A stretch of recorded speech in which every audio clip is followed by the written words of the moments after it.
Hey guys, I wanted to show you a little trick using Rub and Buff. Stay tuned. Hey guys, how are we? I wish I would have had the before for this, but I'm really bringing you in to show you that I discovered an easier way of using the, what is it, Rub and Buff? Yeah, Rub and Buff right here, because it doesn't spread very easily. But I find that if you take a little bit of rubbing alcohol, you put a little bit in here, you do your brush like so, and then, I'm sorry, I'm trying to hold it and doing it, and then you kind of, I think I got too much on my brush right now. Hold on a minute, let me try and clean it a little bit. And then you kind of start applying it, but don't do it too hard. See, like this, it kind of spreads a little bit easier, because I had done it on another picture and I found that the spreading, I ended up with lumps in certain areas. So I decided to, apply a little bit of rubbing alcohol, and it kind of goes on a little bit better, smoother, not so thick in some areas, because the other one that I did, because see, it was this color totally, and I wanted to give it a little bit of life, because it just looked so dull. And then I added this picture. I am going to get a different mat for it. This is just a white sheet of paper, because I'm too impatient and I wanted to see how it was going to look.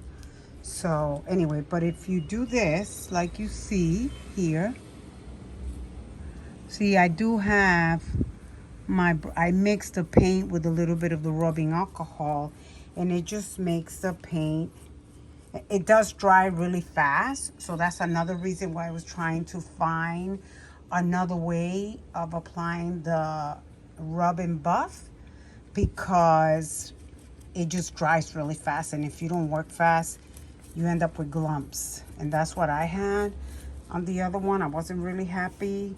So this is how I decided to tackle. And quite honestly, I like this one better than the other one that I did. I have two of these frames, and I'll show you in a minute the other one so you can see what I'm talking about. I really like this one more. The other one tended to be a little bit too thick for me. But anyway, I just wanted to show you how I'm using this product. Let me show you. It's the first time I've used it. I've never used it before. Rub and Buff. I called it Buff and Rub.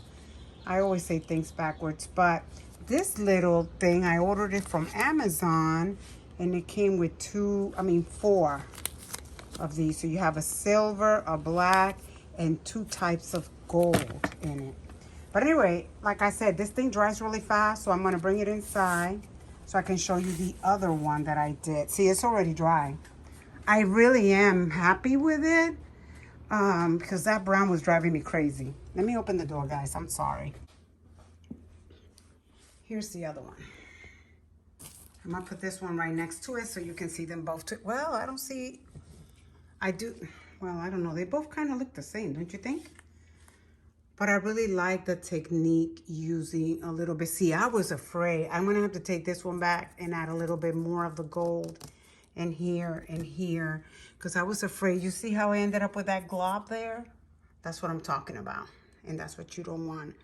I find that this one came out more natural looking. So here you have it. I've been working on this room. I painted it several months ago, and believe it or not, I haven't finished touching up, as you will see. So I'm not sure that they're gonna stay there, to be honest.